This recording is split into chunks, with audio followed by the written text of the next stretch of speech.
السلام عليكم ومرحبا بكم على قناة آخر الأخبار. إن كنت من المشاهدين الجدد لا تنسى الاشتراك بالقناة وتفعيل زر الجرس ليصلك كل جديد.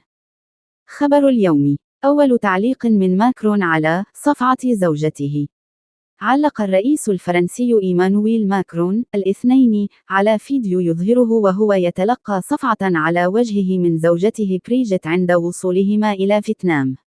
وقال ماكرون في تصريحه للصحفيين: كنا نتجادل، كنا نمزح. نحن نتشاجر ونمزح، وبعدا نتفاجأ برؤية الأمر يتحول إلى كارثة عالمية، نافيا وجود أي نزاع عائلي. وأظهر الفيديو الذي التقط مساء الأحد على مدرج المطار الرئيس وزوجته في لحظة مشادة وتوتر داخل الطائرة الرئاسية قبل نزولهما. وثار موجة تعليقات وتساؤلات على الإنترنت، خاصة من بعض الحسابات المعارضة للرئيس الفرنسي. في المقابل، حاول قصر الإليزي احتواء الجدل.